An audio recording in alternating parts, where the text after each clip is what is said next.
Theme है वो है राष्ट्र सर्वोपरि। और किस तरह से आज की तारीख में नेशन फर्स्ट की जो भावना है वो बहुत ज़्यादा महत्वपूर्ण है, नॉट ओनली फॉर पॉलिटिशियन, सिर्फ राजनेताओं के लिए नहीं बट हर एक भारतीय के लिए, मतलब people from all walks of life. आप कुछ भी हो, कहीं भी हो, आपके लिए राष्ट्र पहले है।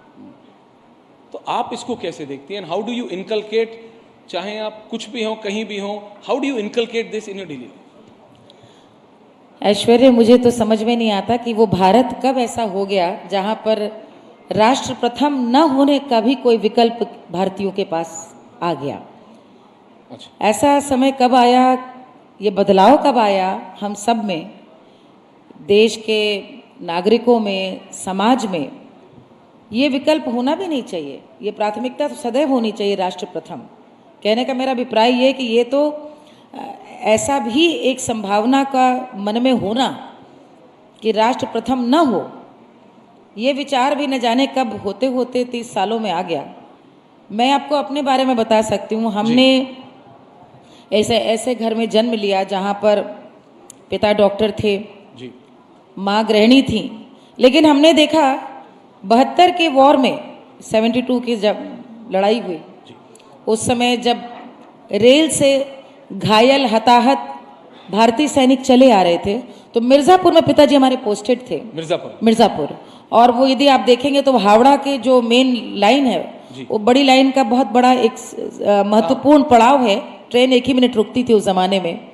और वहाँ पर उस समय मुझे याद है कि हमको गोदी में पिताजी उठाए हुए, और इतनी सुविधाएं भी नहीं थी। कंपाउंडर ने पिताजी को बताया कि जो यहाँ से सैनिक जा रहे हैं, किसी का पैर कटा है, दवाई नहीं है, ट्रेन रुकती नहीं है क्योंकि उन्हें तुरंत गंतव्य पे तो डॉक्टर साहब आप ले जाए, तो जिला अस्पताल में डॉक्टर थे। और माँ का वो दृश्य अपनी सहेलियों के साथ स्टेशन पे स्टोव को जला करके पूरी सब्जी बनाना और सिपाहियों को देना, 5-6 बरस की थी, वो दृश्य हमेशा को अंकित रह गया। तो मुझे लगता है कि हम सब उन परिवारों में हमने जन्म लिया है, हमारी पीढ़ी ने कम से कम, जहाँ राष्ट्र हमेशा से प्रथम था। ये तो अब इस प्रकार के जब हम सवाल सुनते हैं कि राष्ट्र प्रथम ना होने का भी कोई विकल्प है, क्या ऐसा भी नागरिक है जो राष्ट्र प्रथम नहीं मानता होगा? वो मानसिकता 30 साल में कब कैसे विकसित हुई है, इस पर मुझे बड़ा आश्चर्य होता है। क्योंकि मुझे लगता है ये एक, जैसे आप लोग बोलते हैं ना, चिप, एक चिप होती है, आप या तो हैं या नहीं हैं। तो मेरे लिए yes exactly, but I think it the right thing to be is to be with the country. It should not, it can never be an option whether you are with the country. Option ही नहीं। लेकिन जब आप गांव में जाती हैं, जब आप वहाँ लोगों से मिलती हैं, मैं सिर्फ ये नहीं कह रहा कि जब आप जाते, मतलब आप नॉर्मली भी जब आप किसी से जाइए, बात कीजिए, तो आपने ठीक कहा, गांव गोट में आज भी it is not an option, कोई एक ऑप्शन ही नहीं, नॉट एन ऑप्शन, ऑप्शन ही नहीं है। भारत माता की जय। लेकिन सवाल ये हो जाता है, क्योंकि आप पॉलिटिक्स में भी लगातार आप एक्टिव रहती हैं, you are a social worker, आप कितने तरीके के काम में, अब उसमें नहीं जा रहा हूँ डिटेल्स में, लेकिन मैं ये कह रहा हूँ कि जब आप देखती हैं कि भारत जोड़ो यात्रा है, लेकिन वो भारत जोड़ो यात्रा कर रहे हैं टुकड़े टुकड़े गैंग वाले भारत जोड़ो यात्रा करेंगे, तो फिर मैं सवाल ये नहीं पूछूंगा तो क्या पूछूंगा? पहली बात तो मैं ये बताऊं कि हर नागरिक की, यदि वो संवेदनशील है तो उसकी राजनीतिक प्रतिबद्धता, विचारधारा और सोच होनी भी चाहिए। मैं कलाकार हूँ इसलिए नहीं, हर व्यक्ति की होनी चाहिए। जिनके बारे में आप प्रश्न पूछ रहे हैं, मुझे लगता है ये एक भारत श्रेष्ठ भारत का जो मोदी जी का नारा है वो इतना सार्थक होता हुआ नजर आ रहा है कि शायद इसलिए भारत जोड़ने की यात्रा की आवश्यकता पड़ी हो। अच्छी बात है, होनी भी चाहिए। मैं ऐश्वर्या एक बात आपको यहाँ पे बताना चाहूंगी, मैं कलाकार हूँ जी, मैं गाती हूँ। यहाँ पे मनोज जी बैठे हैं, अभी सत्र में जी साथ आएंगे।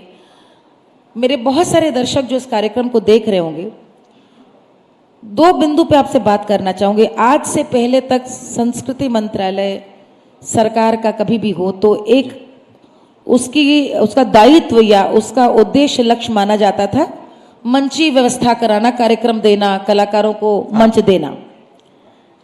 लेकिन एक जो बहुत बड़ा बदलाव संस्कृति का आया है इस राष्ट्र में, क्या? देखिए, कार्यक्रम देना, कलाकार को आगे लाना बहुत आसान है जी, विचार बदलना सबसे कठिन है।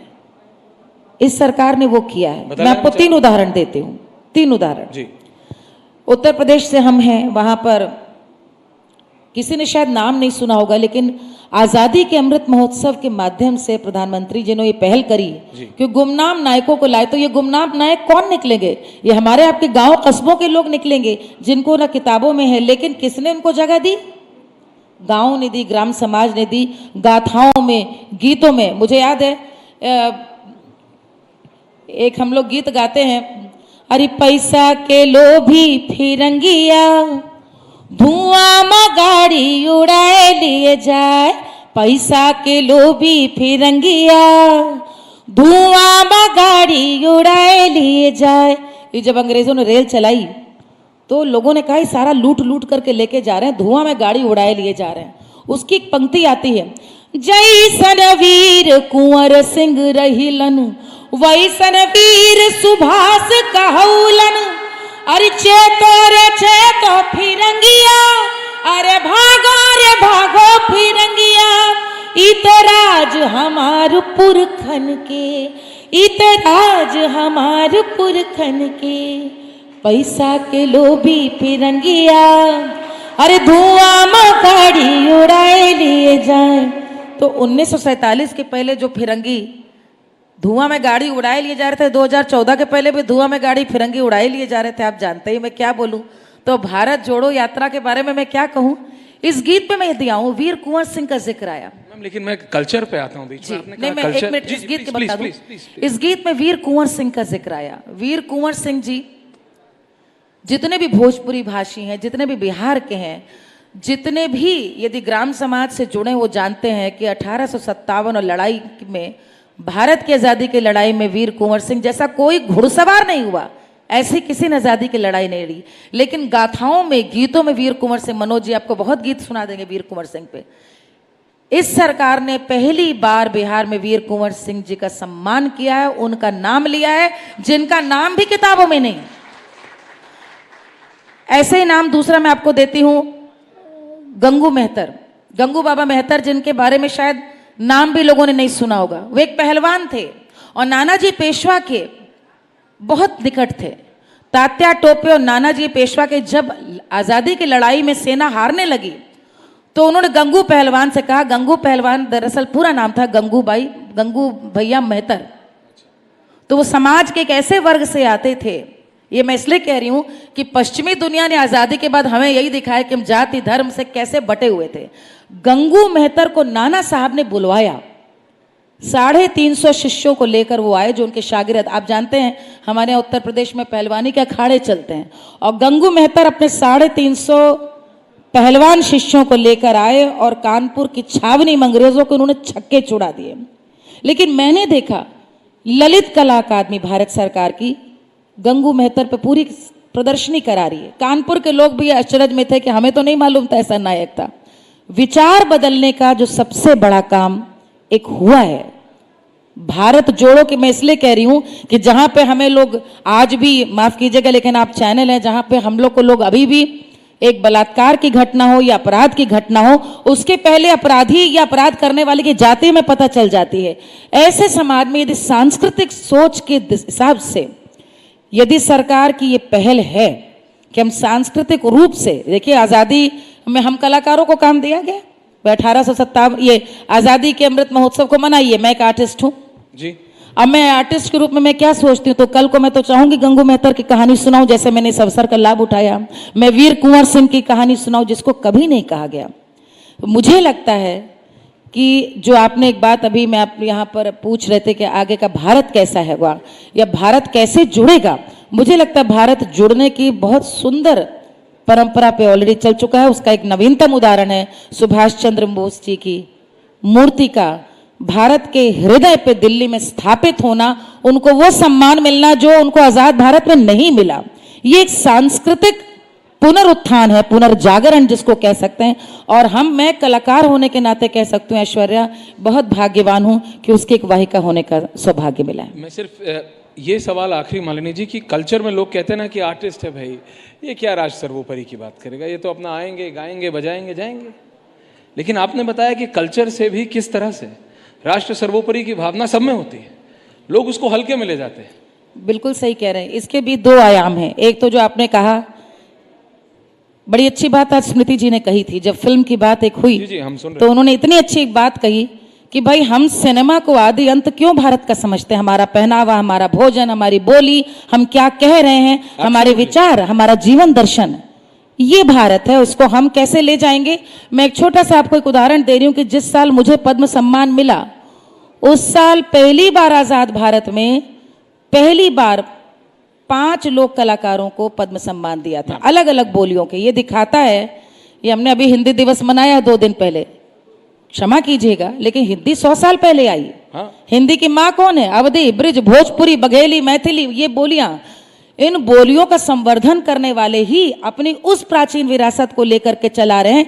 जब इंडिया नहीं था, जब ब्रिटिश साम्राज्य भी नहीं था, और जब वो भी नहीं थे जो आज हमको बताते हैं कि काशी, मथुरा और अयोध्या कहां से आएगा, ये बोलियां तब से भारत की संस्कृति को संरक्षित करे हुए हैं। तो इनके जो भी विचार हैं वो राष्ट्र से ही शुरू होते हैं। मैं आपको एक सोहर सुना रही हूँ। सोहर जानते हैं ऐश्वर्या? बच्चे के जन्म में, अब आप लोग, मुझे नहीं पता, हैप्पी बर्थडे टू यू गाने वाले सब बच्चों का जन्म होता होगा तो पार्टी देते होंगे, सेलिब्रेशन है। हमारे यहाँ तो जब गर्भवती होती है स्त्री तो 7वें महीने में हमारे यहाँ सतमासा, ये गोद भराई का फंक्शन आजकल अंग्रेजी में होने लगा है, क्या बोलते हैं? Baby shower. Yes, baby shower. हमारे यहाँ तो पता भर चल जाए कि किसी क्या खुशी खबर, तो ढोलक लेके पहले पहुंच जाती हैं औरतें। लेकिन उनके मन में क्या भाव है, आप उसके 2 शब्द सुना रही हूं, आपको आपके प्रश्न का उत्तर मिल जाएगा। एक मां है जो बड़े उपाय के बाद उसको संतान हुई है, वो क्या गा रही है? सुन लागे दिया बिनु मंदिर मांग सिनुर बिनु हो, अरे ललना वैसन सुन तिरिया गोद एक अरे संतति हो। जैसे सिंदूर के बिना क्या मांग, जैसे वो मंदिर नहीं जहां दिया न जलता हो, ऐसे स्त्री पूर्ण होती है। अब लिबरल्स इस पे एतराज करेंगे, लेकिन स्त्री पूर्ण होती है जब उसको संतान उसकी होती है। संतान कैसी हुई?